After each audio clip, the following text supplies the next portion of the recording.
আসসালামু আলাইকুম। Learning AutoCAD সিরিজের এই প্রথম ভিডিওতে আজকে আমরা জানবো অটোক্যাড সফটওয়্যার সম্পর্কে এবং সফটওয়্যারটির ইউজার ইন্টারফেস সম্পর্কে। তো আমি জানি আপনারা যারা আমার এই ভিডিও দেখতে আসছেন তারা হয়তো অটোক্যাডে কাজ শিখতে চাচ্ছেন, নয়তো নতুন নতুন কাজ শুরু করছেন। তো যদি আপনাদের মনে ওইরকম ভয় কাজ করে যে আসলে আপনারা অটোক্যাড শিখতে পারবেন কিনা, তাহলে আমি অবশ্যই বলবো যে আপনারা অটোক্যাড অবশ্যই শিখতে পারবেন। শুধু আপনাদের মন থেকে এই ভয়টা দূর করতে হবে। এটাতে কাজ করা অনেক ইজি, তো এটা নিয়ে এত টেনশন করার কিছু নাই। আর এরপরে যদি কারো কোনো সমস্যা হয় তাহলে ইনশাল্লাহ আমি তো আছি, আমি আপনাদের হেল্প করার চেষ্টা করব। তো আমরা যদি প্রথমে আসি যে অটোক্যাড সফটওয়্যার সম্পর্কে, অটোক্যাড সফটওয়্যারটা আসলে কি?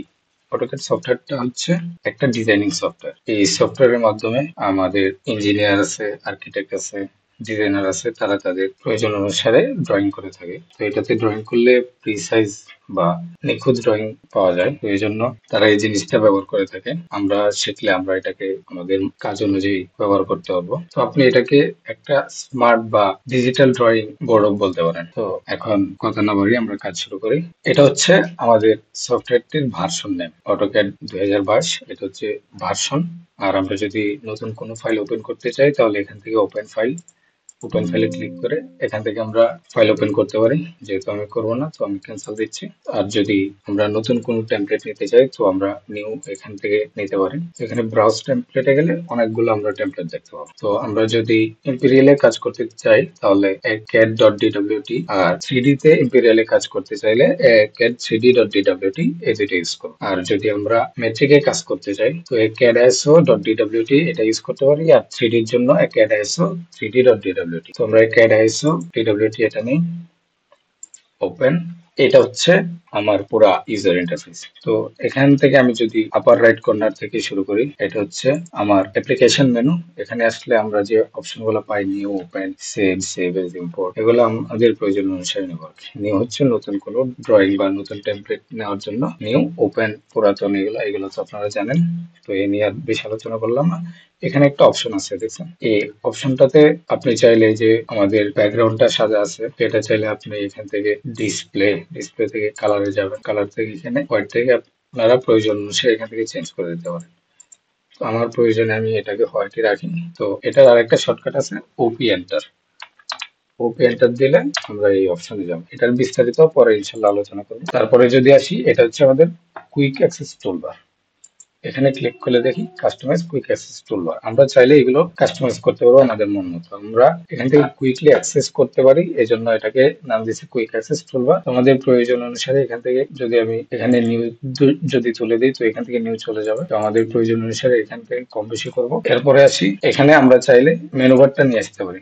এখানে শো মেনু বারে ক্লিক করলে আমার মেনু বারটা চলে আসবে। আর যদি আমি না চাই এটা, তাহলে এখান থেকে হাইড করে দিতে পারি। তারপরে আসি, এটা হচ্ছে আমার অটোক্যাড অ্যাপের ভার্সন নেম। আর এটা হচ্ছে আমাদের যে ড্রয়িং ফাইল আছে, এই ড্রয়িং ফাইলের নেম। এটা হচ্ছে সার্চ বার। আর এর নিচের অংশটা হচ্ছে আমাদের রিবন। তো রিবনের কাজ কি?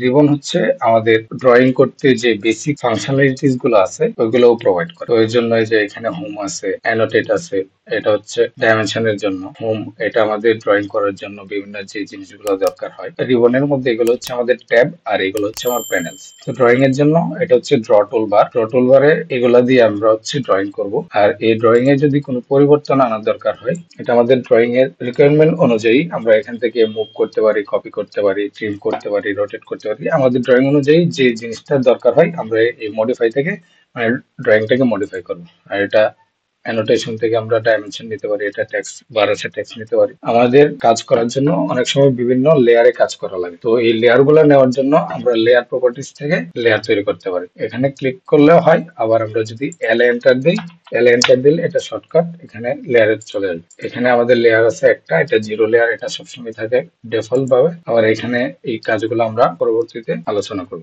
এগুলো হচ্ছে আমাদের লেয়ারকে এডিট করার জন্য। তারপরে এটা হচ্ছে বিভিন্ন গ্রুপ তৈরি করার জন্য, এটা ইউটিলিটিস, এটা দিয়ে আমরা আমাদের ড্রয়িংটাকে মেজার করতে পারি। এখানে আরো কিছু অপশন আছে, পয়েন্ট আছে, আমাদের এটা ড্রয়িং অনুযায়ী এগুলোর প্রয়োজন হয়। আর ক্লিপবোর্ডে এটা হচ্ছে আমরা কপি পেস্ট যেটা করি, এইটা সম্পর্কে তো সবাই জানেন। এরপর নিচের এগুলো হচ্ছে আমাদের ফাইল ট্যাব। এখানে আমরা নতুন যদি কোনো ড্রয়িং নিতে চাই বা নতুন যতগুলো ওপেন করি এগুলো এখানে আসবে। এগুলো হচ্ছে আমাদের ফাইল ট্যাব। আর এর নিচের অংশটা হচ্ছে আমাদের পুরোটা ড্রয়িং এরিয়া। ড্রয়িং এরিয়ার উপরের এই অংশে যদি যাই তাহলে আমরা এটা দেখবো হচ্ছে ভিউ কিউ। এখানে দিলে হোমে চলে আসবে, এই যে এটা 3। এখন আমরা যদি টপ ভিউ রাখতে চাই টপ ভিউ দিব, এটা টপে। তারপরে এখান থেকে আমরা এটাতে ক্লিক করলে ও 90 ডিগ্রি ঘুরবে, এটাতে ক্লিক করলে 90 ডিগ্রি ঘুরবে। এটা আমাদের ড্রয়িং এর প্রয়োজন অনুসারে এটা আমরা আনবো। তারপরে যদি ভিউ কিউব এর নিচে যাই, এটা হচ্ছে আমাদের নেভিগেশন বার। সফটওয়্যারটা নেভিগেট করতে আমাদের যা যা লাগে আমরা এখানে পেয়ে যাব।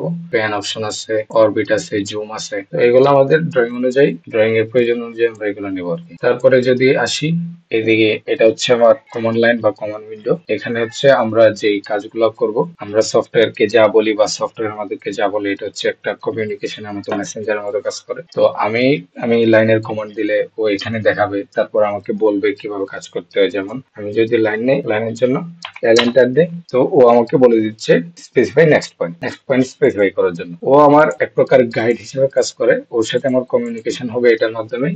এরপরে নিচে বাম পাশের নিচের অংশে লোয়ার লেফট কর্নারে যদি আমরা থাকে মডেল, লেআউট 1, লেআউট 2, এগুলো আসলে কি? মডেলটা হচ্ছে যেখানে আমরা ড্রয়িং করব, আর লেআউট হচ্ছে আমরা যে ড্রয়িংটা করছি এই ড্রয়িংটা যে এই বাউন্ডারির ভিতরে থাকবে। এটা হচ্ছে আমার ড্রয়িং এরিয়া। এই ড্রয়িং এরিয়া এটা প্রিন্টের জন্য, প্রিন্ট করলে কিরকম দেখা যাবে এটার জন্য। লেআউট 1, লেআউট 2 সেম কাজ, এখানে কোনো তারতম্য নাই। তারপরে যদি আমরা লোয়ার রাইট কর্নারে আসি, এটা হচ্ছে আমাদের স্ট্যাটাস বার। স্ট্যাটাস বারে এগুলা আমরা ফাংশন কি যেগুলো আছে এগুলো দিয়ে কন্ট্রোল করতে পারি। এখানে কাস্টমাইজেশন যে অপশন আছে, এখান থেকে আমাদের যে জিনিসগুলো লাগে, এই যে উপরের মেনু বারের মতো, আমরা আমাদের প্রয়োজন অনুসারে এগুলো অ্যাক্টিভ করে নেব। আর এই যে কমান্ড উইন্ডো, এটাকে আমরা কন্ট্রোল+9 দিয়ে এটাকে নিয়ন্ত্রণ করতে পারি। কন্ট্রোল+9 দিলে ও ডিসিপিয়ার হবে, আবার কন্ট্রোল+9 দিলে আবার এখানে আসবে। কন্ট্রোল+9 দেওয়ার পরে ও কি বলছে আমাকে, do you want to close the command line window? আমি কি এটাকে ক্লোজ করতে চাই কিনা, যদি ইয়েস দিই তো ও ডিসিপিয়ার হয়ে গেছে, এখানে নাই। আবার এটাকে ব্যাক আনতে চাইলে কন্ট্রোল+9 ক্লিক করলে ও এখানে চলে আসবে। এই হচ্ছে আমার ইউজার ইন্টারফেস। তো এরপর আসি অটোক্যাড এর কয়েকটা ফিচার সম্পর্কে। অটোক্যাড এন্টার মূলত 4টা, তো 4টা, অনেকে বলে 3টা, আমি টোটাল 4টা পাইছি। যেমন কিবোর্ডের মধ্যে 2টা এন্টার আছে, এই 2টা। তারপরে স্পেস, এটাও এন্টার হিসেবে কাজ করে। আরেকটা এন্টার হচ্ছে আপনি যখন কাজ করবেন তখন মাউসের রাইট বাটনে ক্লিক করলে দেখবেন এন্টারের কাজটা করে, এন্টার। এই হচ্ছে আমার টোটাল 4টা। কিবোর্ডের মধ্যে 2টা এন্টার, একটা স্পেস বার, এটা এন্টারের কাজ করে। আর কাজ করার সময় মাউসের রাইট বাটনে ক্লিক করার পরে আমরা আরেকটা এন্টার পাই, টোটাল 4টা। তারপরে আমরা কোনো কমান্ড যদি রিপিট করতে চাই তাহলে এন্টার ক্লিক করলে আগের কমান্ডটা চালু হবে। যেমন আগে আমি লাইন নিয়েছিলাম, তো আমি এন্টারে ক্লিক করলে আবার লাইন কমান্ড চালু হয়েছে। এখন আমি যদি একটা সার্কেল নেই, কোনো কমান্ড থেকে বের হইতে চাইলে এন্টার বা এসকেপে ক্লিক করলে আমার এটা ক্লোজ হয়ে যাবে। আবার যদি ওই কমান্ডটা চালু করতে চাই তো এন্টারে ক্লিক করলে আগের কমান্ডটা চলে আসবে। আগে আমার সার্কেল ছিল, সার্কেল চলে আসছে। যদি আগে রেক্টেঙ্গেল থাকতো তো এসকেপ দিয়ে বের হয়ে রেক্টেঙ্গেল নিয়ে আসছে। তারপরে আসি কোনো কিছু ডিলিট করতে চাইলে কেমন করব। ডিলিট করতে চাইলে আমরা মার্ক করে কিবোর্ডের ডিলিট অপশনে ক্লিক করলে ডিলিট হয়ে যাবে। তারপর আবার আমরা যদি এটাকে মার্ক করে দিয়ে এন্টার দেই তাহলে ডিলিট হয়ে যাবে। আবার এখানে আমরা চাইলে ট্রিম করতে পারি। এখানে যদি আর কোনো বাউন্ডারি না থাকে পুরোটা ডিলিট হয়ে যাবে। তারপরে আসি কোনো কিছু ব্যাক আনতে হলে। আমরা কি করতে পারি, এখান থেকে আন্ডুতে ক্লিক করতে পারি। আন্ডুতে ক্লিক করলে আগে এটা চলে আসবে, আবার ক্লিক করলে আগে এটা চলে আসবে। আবার এটাকে আমরা কন্ট্রোল-Z দ্বারাও নিয়ন্ত্রণ করতে পারি। আবার আরেকটা অপশন আছে ইউ এন্টার দিলে আন্ডু হবে। যদি ইউ এন্টার দেই, ওকে, এগুলো হচ্ছে আমার আন্ডুর কাজ। তারপর যদি আমি রিডু করতে চাই, এখান থেকে আমরা রিডু করতে পারি, বা যদি কন্ট্রোল+Y দেই তাহলে আমাদের রিডু হবে, কন্ট্রোল-Y, রিডু। ওকে, তারপরে আসি কোনো কিছু সিলেক্ট করতে হলে আমরা কিভাবে সিলেক্ট করব। সিলেক্টের জন্য 3-4টা অপশন আছে। তো আমরা সরাসরি ভাবে চাইলে বস্তুর উপর ক্লিক করলে সিলেক্ট হয়ে যাবে, আবার চাইলে আমরা ড্র্যাগ করে সিলেক্ট করতে পারি। তো ড্র্যাগ এর মধ্যে কয়েকটা অপশন আছে, যেমন এখানে গ্রিন একটা অপশন আছে, ব্লু একটা অপশন আছে। গ্রিন অংশটা হচ্ছে আপনি যখন সিলেক্ট করতে যাবেন তো ওর যে কোনো একটা অংশের টাচ হলেই কিন্তু পুরোটা সিলেক্ট হয়ে যাচ্ছে। আর যদি আপনার এটা ব্লু হয়, ব্লু হইলে পুরা সিলেকশনের ভিতরে যে অংশটা পড়বে সেটা শুধু মার্ক হবে। আবার এখানে লস একটা অপশন আছে, এটা আপনি চাইলে কয়েকভাবে নিয়ন্ত্রণ করতে পারেন। যেমন আপনি মাউসের লেফট বাটনে ক্লিক করে ধরে রাখলে ও এরকম আসবে। আপনি স্পেসের মধ্যে ক্লিক করেন তো দেখেন কয়েকটা অপশন আসতেছে, যেমন আপনি ধরছেন এরকম আসছে। তো আপনি যদি চান যেটা ভিতরে আছে মানে ব্লু, দেখেন আমি যদি এখানে এটা দেই এখানে আসছে গ্রিন, এটা এখন গ্রিন আছে। যদি ব্লু আনতে চাই তাহলে স্পেস বারে ক্লিক করলে এটা ব্লু হয়ে যাবে। ব্লু হয়ে গেলে কি হবে, এই সিলেকশনের ভিতরে যে অংশটা আছে শুধু সেই অংশটা মার্ক হবে, আর যেগুলোতে হালকা টাচ করছে এগুলোতে মার্ক হবে না। তারপরে যদি আবার স্পেস বারে ক্লিক করি, তো যেগুলোতে হালকা টাচ করছে এগুলো মার্ক হবে, আর যেটাতে পুরোপুরি সিলেকশনের ভিতরে আসলো এটা মার্ক হবে। এটা হচ্ছে আমার সিলেকশনের প্রক্রিয়া। তারপরে যদি আসি, মাউসের যে কয়েকটা বাটন আছে, মাউসের লেফট বাটন হচ্ছে আমার সিলেক্টের জন্য, আর রাইট বাটন হচ্ছে অপশনের জন্য। কি কি অপশন মানে এটাতে কাজ করা যাবে সবগুলো অপশনের জন্য রাইট বাটন। স্ক্রল বাটন যেটা আছে এটা ঘোরালে আমার জুম ইন জুম আউট হবে, আর যদি ধরে রাখি স্প্যান হিসেবে কাজ করবে, আমি সামনে উপরে নিচে যেদিকে ইচ্ছা সেদিকে নিতে পারি। তারপরে যদি এটা আমি স্ক্রল বাটনে ডাবল ক্লিক করি তো এটা আমার জুম হবে, আর জুমের জন্য আমরা জেড এন্টার এন্টার ইউজ করতে পারি। জেড এন্টার, এটা আমার জুমের জন্য। তো আজকে এই পর্যন্তই। আশা করি পরের ভিডিওগুলোতে আমরা পুরো ড্রয়িং সম্পর্কে আস্তে আস্তে আলোচনা করব। তো ততক্ষণ সবাই ভালো থাকবেন, সুস্থ থাকবেন। আসসালামু আলাইকুম।